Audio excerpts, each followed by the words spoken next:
Hey YouTubers, so today we're going to be discussing, on this beautiful Saturday, we're going to be discussing the Bermuda Triangle.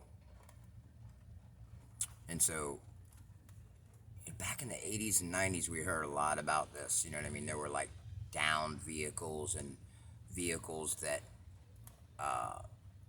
weren't ever found, vehicles that seemed to have been eviscerated by radiation or some type of plasma torch, maybe, you know what I mean, if applied.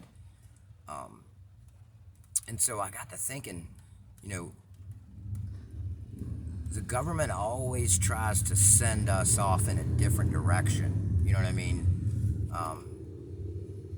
when they're trying to keep things under wraps, which could be for national security reasons. I totally understand that.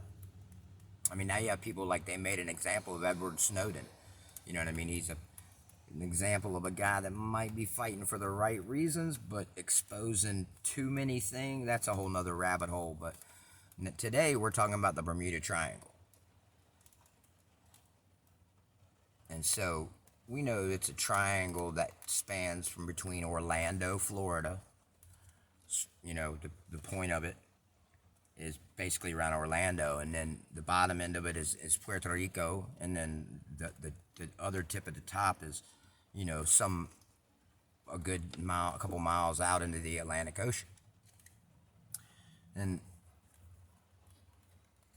you know, if private vehicles were to go out, like let's say John Forrest down in Alabama or Florida was going to go out oystering, he's not going to notify none of the thousands of oyster boats that go out off of the Florida coast are going to really notify anybody. So if something were going on out there in the water or over the water,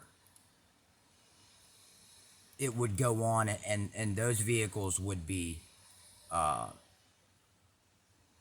subject to whatever the triangle had for them, which is either complete evisceration or missing or electronics going crazy. So I started wondering, and I started getting like these intuitive thoughts of what's going on there, and I knew it wasn't, you know, people started talking about vortex and this and that, and what I suppose is there's a portal right above the Atlantic Ocean, and when this portal opens and closes for vehicles to come in and out of it, it spits radiation or a plasma field from the other dimension that's residual in the wormhole that comes with the vehicle. So you would get a brief radioactive shower, so to speak, over whatever was beneath it. So this is probably 8 years ago I came up with this theory about the portal. So yesterday I'm researching, and I'm kind of looking for stories, and then I found a couple that are, you know, just talking about exactly what I was talking about. But one of the pictures that caught my eye was a picture of a plane flying, and, you know, you could see that the plane was kind of crooked, and in the front of the plane there was a circle with this blue and green gas that emitted out from it. And a very, I believe, smart author wrote about a circle, not a triangle.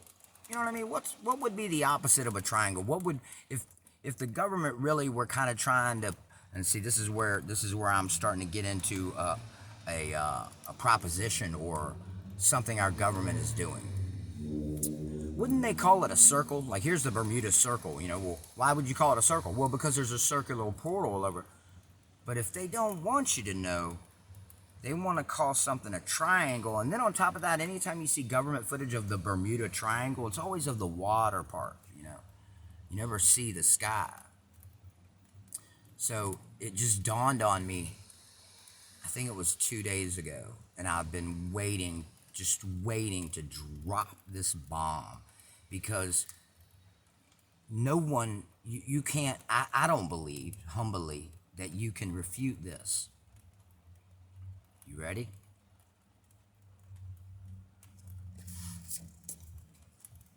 Why?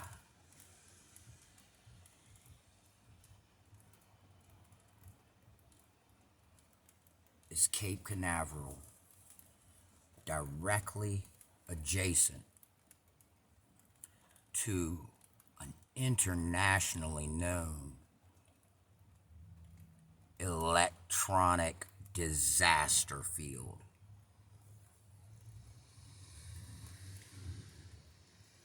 I'll wait. I'm just kidding. But you see where I'm going with this? Those astronauts, they went to the moon. See, you always hear about Kubrick making the footage about the moon and but it being a hybrid of moon and Kubrick's footage because they liked it so much.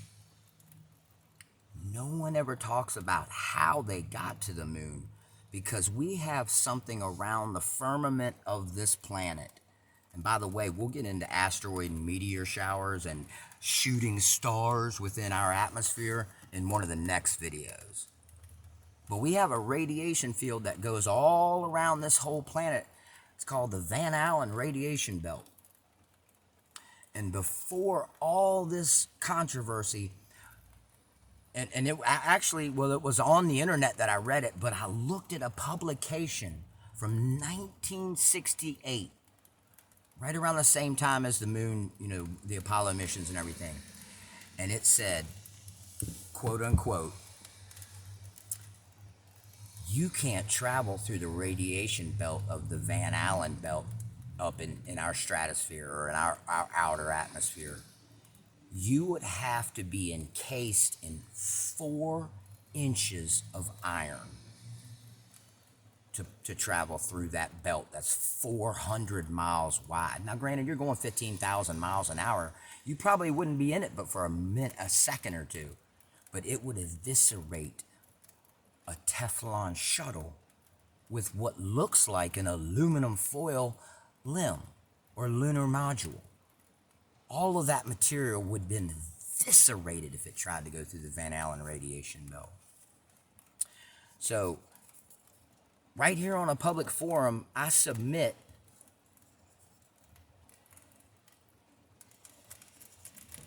this situation right here. This is government owned. That portal right there, that got those 3 astronauts to the moon within an hour. Within an hour. And you wondered why the press conference looked so weird, and you wondered why all 3 of those gentlemen looked just baffled and stunned. How would you look if you came out from one end of a wormhole to the other and you were on the moon's surface? And we got to keep, it was either Buzz Aldrin or Neil Armstrong's words in play here. And he went to a separate comm link and said, these babies are huge. They're all around us. They're watching us. And they're on the crater's edge. Food for thought. Thanks, YouTube.